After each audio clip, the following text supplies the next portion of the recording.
This is a teardown of a VTech cordless phone system, and the model of the phone, whoops, and we'll focus, is a CS6429-3, and the base station is also the same model number.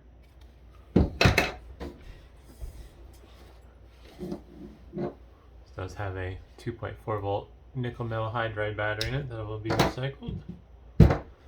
And we'll start on the phone first.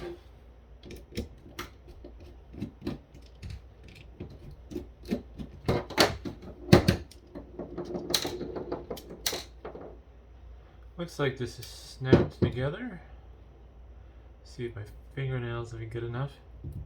Nope, I'm probably gonna need an actual tool. Unless they were nice enough to do any hidden screws, but I don't think so.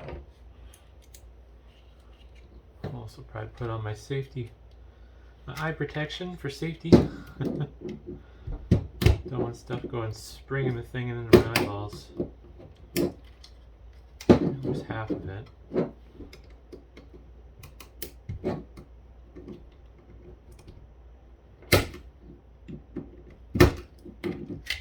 Alrighty. Looks like the speaker's soldered to the PCB. And it's held down on this little spring mechanism here. Not sure what the best way to release that is. Come on. Yeah, that worked. Looks like I got two more rubber screws on the PCB.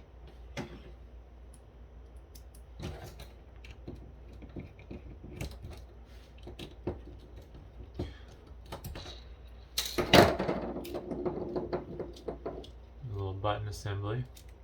Looks like the number 2 key was used a lot. It's busted off of everything else.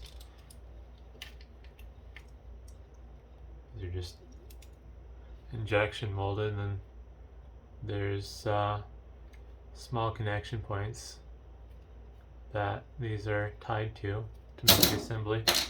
A little rubber membrane with carbon contacts for the buttons.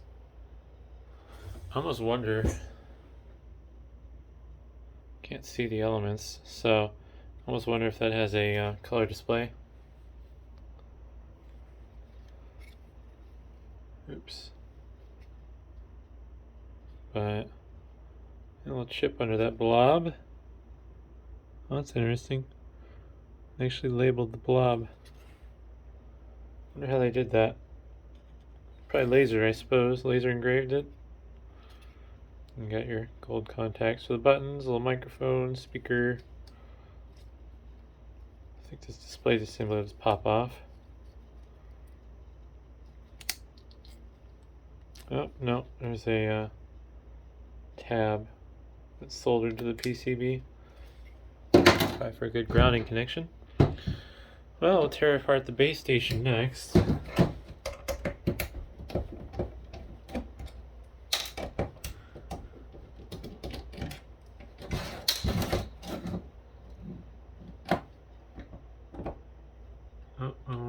I don't think my screwdriver's going to reach that.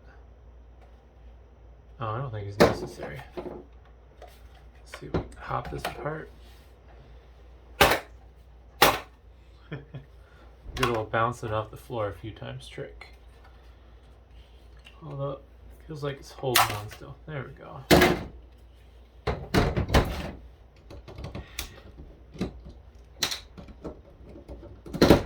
Oops.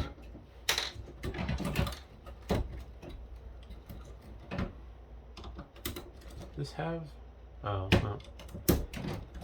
Has controls on the front, but I thought maybe it had a dialing pad and speakerphone capabilities.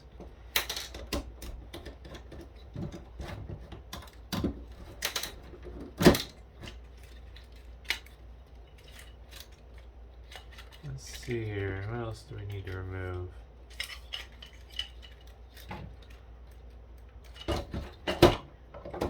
It's holding on for dear life.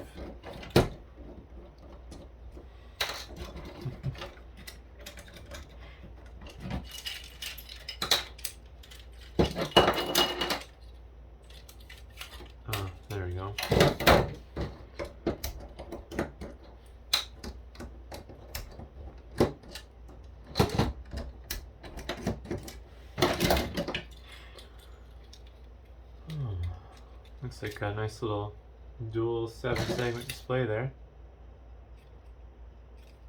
It's kind of strange too, because they kind of splayed the legs out rather than doing a through hole. So they kind of made it surface mount, basically, even though it's not. Not much on here, just a bunch of contacts for the buttons. This is a little bit more exciting. Another blob under chip on blob or whatever you call it. I'm sure the wireless stuff is under that can. So you got a full bridge rectifier there. There's some power control circuitry. I don't believe this is capable of being powered off of the landline power. Let's see what this transistor is. I don't recognize it.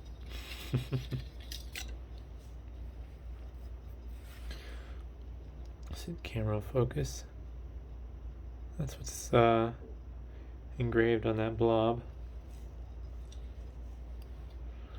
Oh, some more random transistors.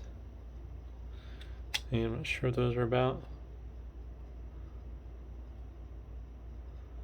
Must be something going on there.